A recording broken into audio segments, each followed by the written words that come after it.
Hello, this is going to be a video response to PurpleKillJoy on his video This is Madness, where he addresses the gods and creatures of the Cthulhu Mythos and um madness caused by them. And no, I am not going to beat you with a stick, but I am going to say that you're wrong. Now, of course, if it benefits you in your occult work to view the various gods and creatures of the Cthulhu Mythos the way you do, then that's fine. That's perfectly, uh, that's great. If that's something that works for you, have at it. However, you say this is what you think Lovecraft intended, and no, it's not. For example, you say that the madness caused by these creatures in the various Lovecraftian books shouldn't be seen as something. It should be more seen like the dissonance that is created in the mind if you are faced with something you are resisting facing, like facing having to face your own anger, or you really don't want to, and so on. But no, in the novellas, the characters aren't feeling a bit of dissonance. They are going completely bonkers, banging their heads against the wall, committing suicide, jumping off a cliff, insane.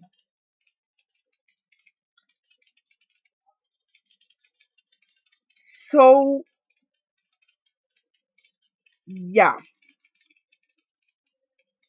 here's the thing.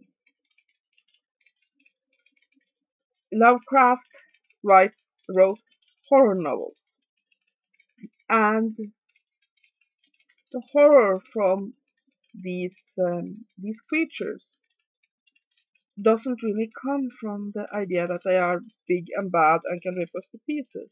They come from a feeling of the unknown. Because at their core, the Cthulhu creatures are unknowable. Now let's take Cthulhu himself. You say he represents anger. No, not really. If Cthulhu were to represent anything, it would be the very old and looking into a world that you just cannot understand. Imagine opening your window and outside, instead of seeing your garden or your backyard or whatever you have, you see a 5-dimensional universe. Imagine how that would affect your mind, seeing a universe that just is beyond your ability to comprehend. That feeling of the unknown is what the Cthulhu creatures represent. And if you read the novella Call of Cthulhu, which is perhaps Lovecraft's most famous work, the main character there, he isn't slowly going insane because he can't face his anger. He's slowly going insane because of two things. First of all, it is revealed to him that these creatures exist. That there are these horrible, horrible beings that will one day return and destroy us all. And the second is that a world is revealed to him that he is completely, utterly unable to comprehend.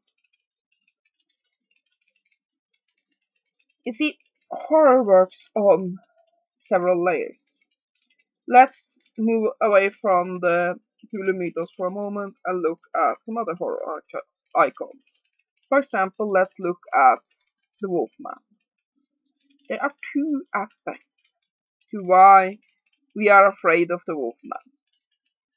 One, of course, is when we watch the movie, we are seeing a creature that is extremely strong and powerful, that can easily dismember and eat us. That's scary. But really, since we are watching this on TV, uh, we aren't really feeling that fear that much because we know it isn't real.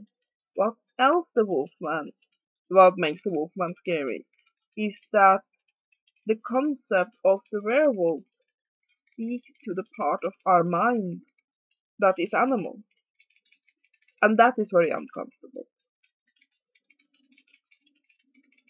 Or let's take some of the more traditional aspects of the vampire. Now, I'm not discussing here the traditional as in uh, the old uh, Slavic myths and from other parts of the world, because we definitely isn't very much sexiness there. I'm talking about the more typical um, Gothic novella, Hollywood, and so on representation of the vampire. On one part, they are scary because they are creatures that prey on humans. We are no longer on the top of the food chains with these creatures, but they also speak to a part of ourselves that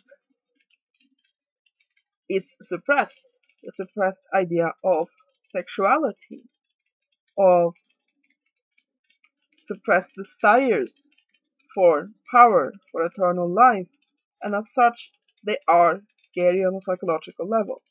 Now, Lovecraft was a master of psychological horror, and the Cthulhu creatures, the reason why they're scary is not that they're big and bad, but because they are so unfathomable.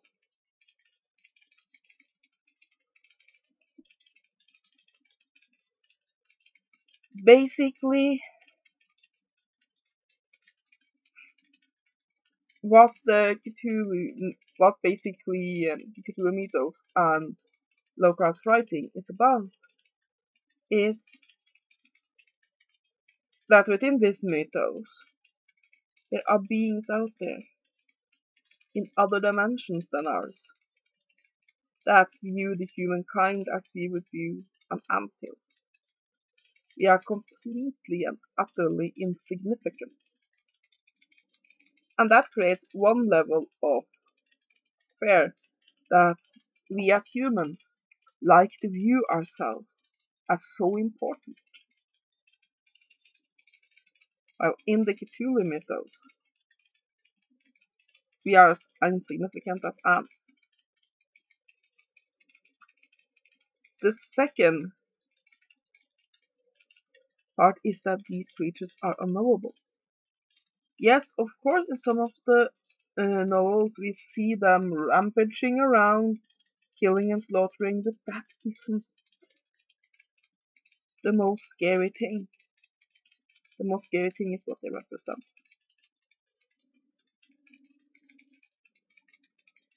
And that is what is driving people insane in these novellas.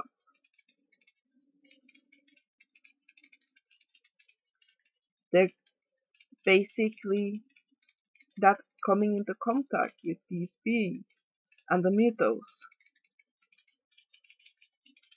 allows you to peek through your window and see a reality that doesn't make sense to the human mind. I'm actually going to use a comparison from a children's book. I don't remember the author's name, but the book is named Room 13, where you have an insane woman who can see the supernatural. And I don't remember the exact quote because I read the book in Norwegian. But basically, she says, life is like walking through a tunnel. But some of us, we find cracks in the tunnel, and we can see the world outside.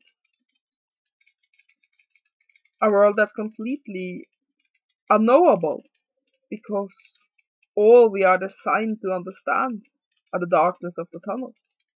And suddenly there are lights, there are skies, there are green things, all the things outside the tunnel.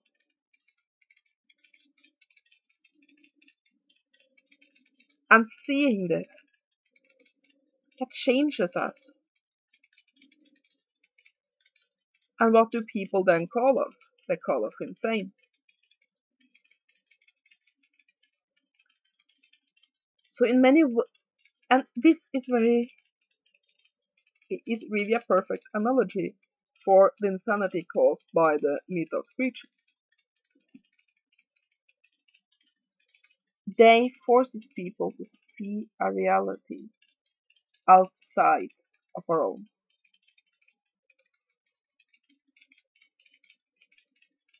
Now, really, working with these creatures in magic, you don't need to find a way to fit the madness in there because it's already there. How many doesn't call an occultist insane? Because we see things others do not. You see, a lot of the time, insanity is understanding. I mean, I have been called crazy plenty of times because I, as an occultist, see things about the world others don't. I have peeked through the crack in that tunnel. And working with the Cthulhu Mythos, you take a sledgehammer to that crack and you poke your hand through.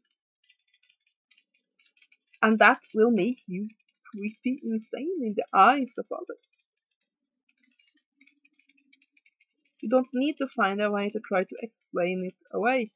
And I think that viewing it as no, Cthulhu represents anger and the no, not really. There's nothing about anger within Cthulhu. Well, I guess he could have been pretty pissed when somebody ran him through with a bolt. But other than that, no, it's not anger. It's unknowable. And if he represents anything, he represents the old things, the ancient things we have forgotten.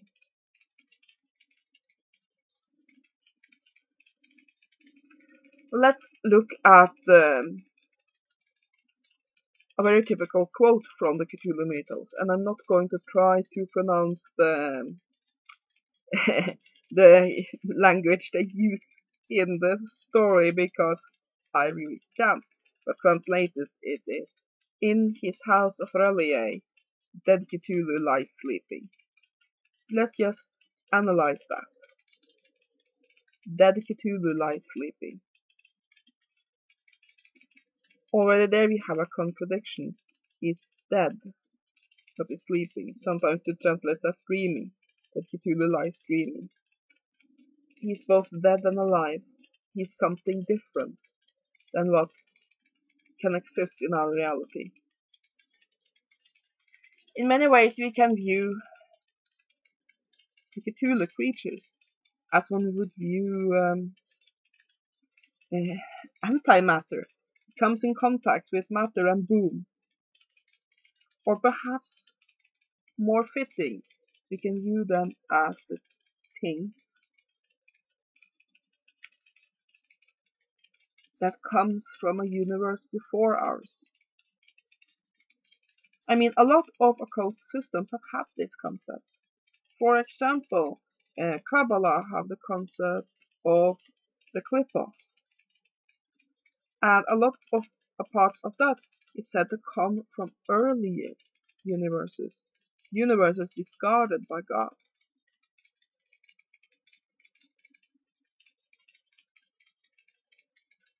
So I think that while I definitely don't judge if you want to view these creatures that way, because it's up to you and what works in your practice. But to me, I feel that just giving the Cthulhu creatures a correspondence like anger or change and so on is missing the point. That is trying to shoehorn these entities into our understanding of reality. And that doesn't really work because that's not what they are. They are the unknowables, the dreadful things beyond our comprehension. And seeing that glimpse of a reality that cannot be, that's what causes madness, not dissonance about not accepting an emotion in your life. So yeah, that's my video response to you. I hope you have a great day, and blessed be.